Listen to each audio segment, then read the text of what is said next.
Professor Horror again here, and I've been up to some very interesting research because I want to bring to my listeners real stories that have been really recorded by real people about what should be real ghosts. And isn't it amazing if you're not talking about one ghost or 2 or 10 or 20, but whole armies of them, whole armies of them. I remember reading about the Khanwa soldiers fighting the Emperor Babur to gain control of India, the vast land of riches that the Mughal Empire was to rule for 300, 400 years more. But another famous battle known in the history books, which has changed the course of history in England, was a battle that started in October 1642, when the Lord Protector of England to be, Oliver Cromwell, waged war against the British monarchy. It was a fierce battle between the royal armies and those of the rebels till dusk on October 23rd of 1642. And the battlefield was between Warwickshire and Northamptonshire, and it covers thousands of mutilated bodies lying between those two places. There were countless wounded groaning in pain as death was to overcome them. Everything was so bloody one couldn't identify which soldier belonged to which side. And the battle ended at the spot to be fought as a bloody war at Edge Hill. For years to come, that was a center of attraction and curiosity. And those battles were being reenacted by ghosts of those armies. And curiosity would get many tourists to come see for themselves. The armies that had fought years ago, although the real battle stopped, the fight continued in the ethereal space, on the supernatural plane between these soldiers who had contested each other on the actual ground below. At some time after the actual battle, just before Christmas, some shepherds heard the clatter of clashing swords and sounds of a battle between invisible forces, and they were dumbfounded. They saw armies suddenly materializing out of air and a bloody fight continuing, but none of the shepherds was injured by the weapons that were flying around. And that battle lasted right up to 3 in the morning of Christmas thereafter. Those frightened shepherds rushed to the nearby village named Cainton. They told their experience to the villagers who came and were led to Edge Hill by 2 very respectable old residents named Wood and Marshall. Those villagers and the adjoining villages saw the ghostly war with their own eyes and wrote about it. They arranged for prayers for the peace of the departed soldiers, and it remained peaceful for a week, and then the battle started again. King Charles sent a 6-member delegation to find out about these happenings on Edge Hill. There were 3 army commanders, and all of them saw the ghostly battle, and even recognized the commander Prince Rupert among them, and also some other participants, and informed King Charles about it. The Royal Army had fought another battle with the forces of Cromwell some 3 years after at a place called Nesby in Northamptonshire, not too far away from there. Innumerable soldiers died in this battle, and for the next 100 years, people saw this battle being reenacted in the sky. With the passage of time, the scenes became somewhat dim, and only sounds were heard after some time, and then even those voices and sounds died away. Let's go to 1644, on July the 2nd, when 4,000 of the royal troops were killed on Marston Moor in Yorkshire. Their spirits are seen running here, running there, on horseback and on foot, in full battle gear, and they were seen right up to 1932.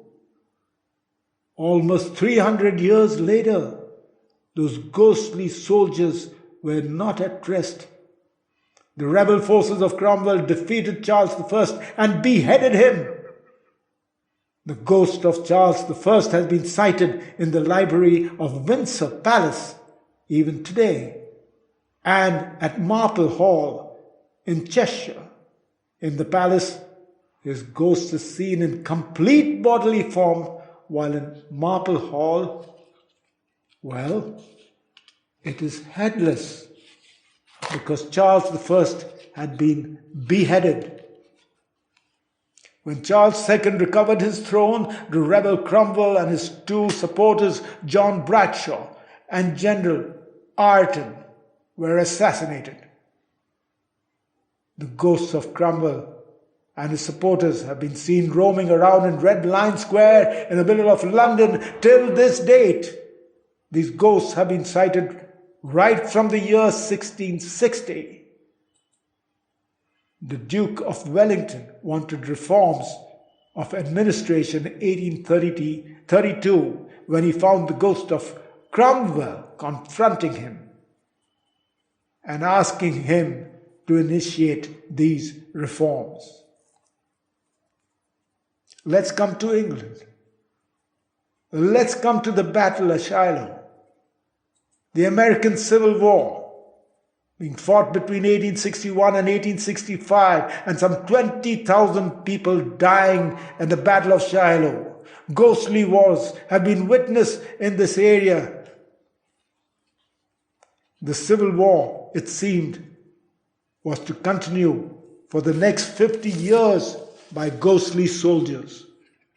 Back in England, when the Roman army first invaded, they killed thousands of soldiers, and even today one can hear shouts of the warring soldiers and sounds of rushing horses in Woodmanton in the valley of Wiltshire, where the Romans had descended and pillaged and killed. You can see both the invaders and the defeated English forces right till 200 years before.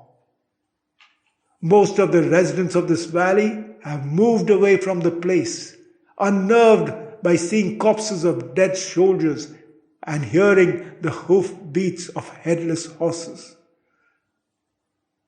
During the First World War, both German and Allied armies experienced help from ghostly forces. In a battle fought on the 26th of August in 1914, mark that, it's the First World War, the morale of the German forces went down due to the appearance of ghostly forces in the battlefield. During this battle, the archers of battle at Agincourt, fought in 1415, appeared on the battlefield.